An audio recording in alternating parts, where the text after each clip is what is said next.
Today, I'm pleased to be joined by several people from the Orwigsburg area. We're going to start off with two of the ladies who are very instrumental in the event we want to tell you about. It is called the 2018 Passport for a Cure, and it's happening on Saturday, October 20th at Veterans Community Memorial Hall in Orwigsburg. I'm pleased to introduce to you Sherry Schaefer Bogatuk, and Sherry is one of the owners of Schaefer's Harley Davidson and also a committee member for this big event. And also with her is Denise Schaefer Calderon, who is the event founder, and she is also one of the owners at Schaefer's Harley Davidson. Denise, I'm going to start with you. You started this whole thing that's going to be happening, and it seems to have really taken off and gotten bigger and better. So I guess start at the beginning. How did this come about, and where are we at today? Well, we started the event, it was originally called the Black and Blue Ball, and we had a fancy event where you could wear your black tie or your blue jeans and come and raise money for muscular dystrophy, because that's always been our passion.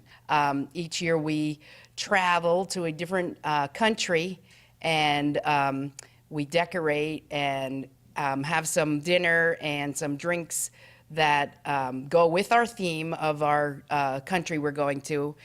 And the money stays local. We want to emphasize that. Yes, the money stays local. The money goes into camp for the kids. The kids that are 6 to 18 years old can go to camp and have a week, be together and be like normal children. They have a blast at that. The money goes into research to find cures for the diseases, and it also goes into clinical. By the magic of television, we have now changed the people that are sitting around me. I'm pleased to welcome to you Brandon Harris to my left and his mom, Julie Harris. Thank you both for being here. Both very active in this big event. They're both committee members. But this guy over here, you got a special role. You're the MC of the whole thing. So is this the first time you've ever MC'd something like this, Brandon? Yes, it is. Are you preparing for it? I guess. Now, Brandon told me something that really, impressed me. He's going to Penn State, and we're taping this a little early, so you will be at Penn State by the time this airs, I'm sure. So you're headed to Penn State University, and what are you going to be majoring in? I'm going to be majoring in journalism, become a sports announcer. Julie, Brandon diagnosed with muscular dystrophy. When did that happen? How did you find out? Brandon was diagnosed with Duchenne muscular dystrophy in February of 2006. It was one of those where his gym teacher noticed that he was lagging behind a little bit from the other kids, and next time we're at the doctor, make sure we mention it to the doctor. And we were blessed, unfortunately, with an easy diagnosis. His pediatrician had him sit down on the floor cross-legged, asked him to stand up, and as soon as he went to stand up, he noticed some of the Gower signs, which are signs of developing muscular dystrophy. And he whispered to us, I believe he has muscular dystrophy.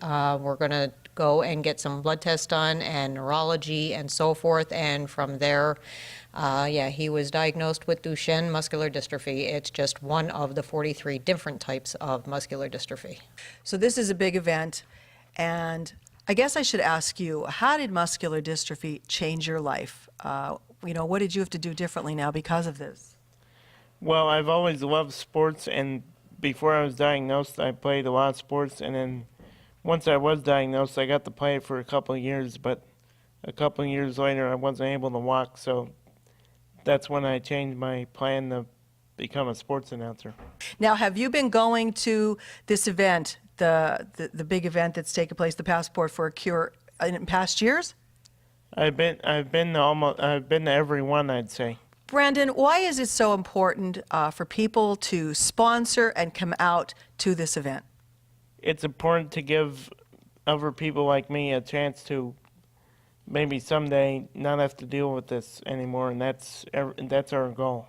And that's why it's called Passport for a Cure. Very nicely said. I wish you the best in college at Penn State. We hope you'll come back. Maybe you'll intern with us at some point. Who knows? And maybe we'll be working for you one day. Who knows? And I'm going to, just before we leave, I'm going to ask you to make a pitch to the people out there why they should come to this event.